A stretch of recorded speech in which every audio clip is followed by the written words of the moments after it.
Hello. तो हम बात करते हैं आज साइंस बायोलॉजी।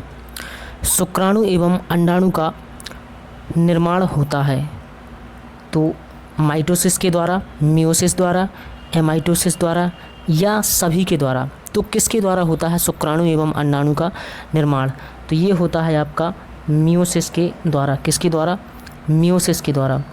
बात करते हैं हम अगले क्वेश्चन की। पादप कोशिका में कोशिका द्रव का विभाजन होता है। जो पादप कोशिका होती है, पादप कोशिका में जो कोशिका द्रव है उसका विभाजन होता है किसके द्वारा?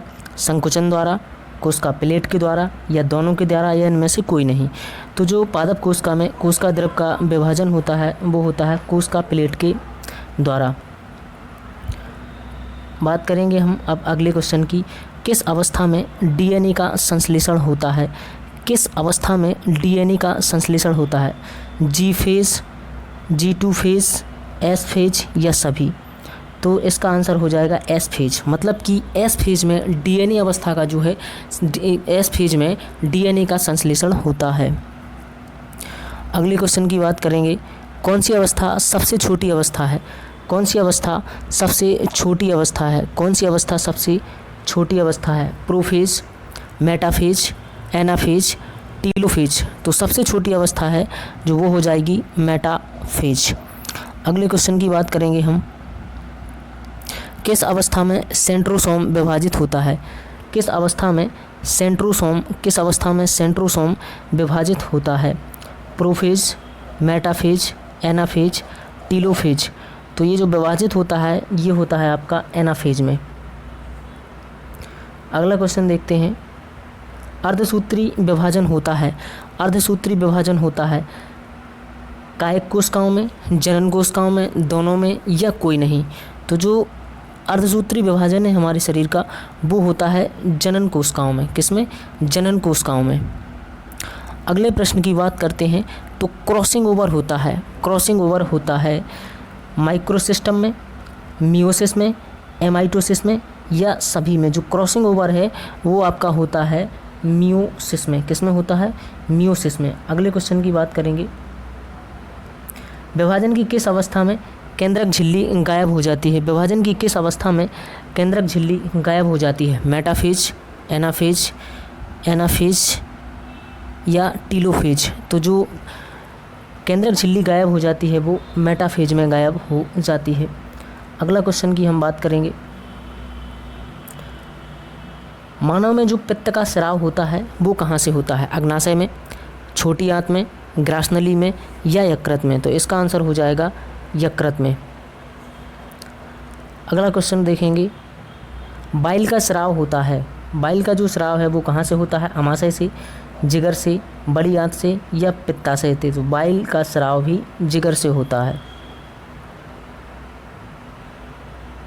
किस जानवर की अधिक लंबी आंत होती है? मतलब ऐसा कौन सा जानवर है जिसकी आंत जो है अधिक लंबी होती है? लोमड़ी, बाघ, कुत्ता, खरगोश? तो खरगोश की जो आंत है वो इन सभी से अधिक लंबी होती है।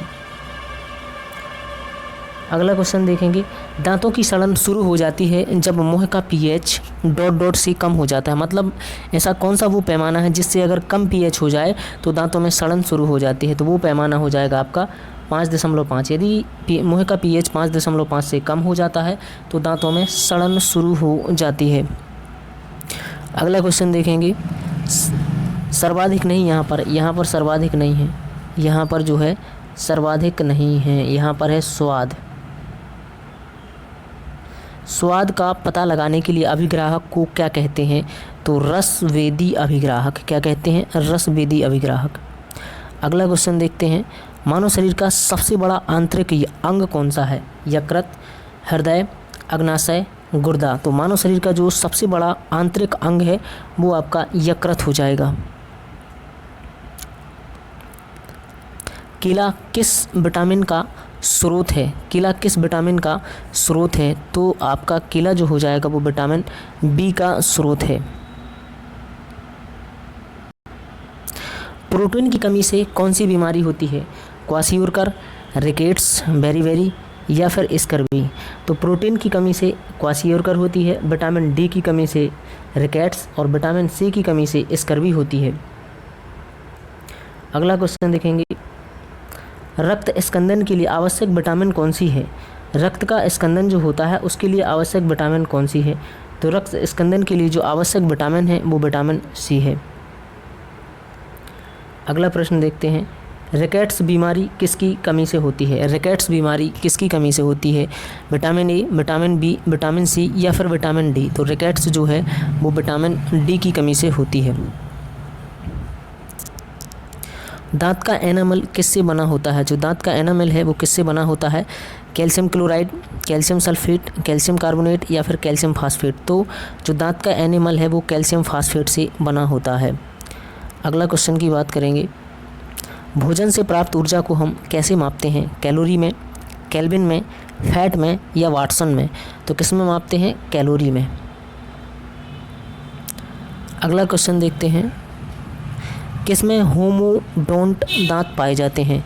मछली में, मानव में, घोड़ा में या कुत्ता में? जो होमोडोंट दांत हैं वो आपके मछली में पाए जाते हैं।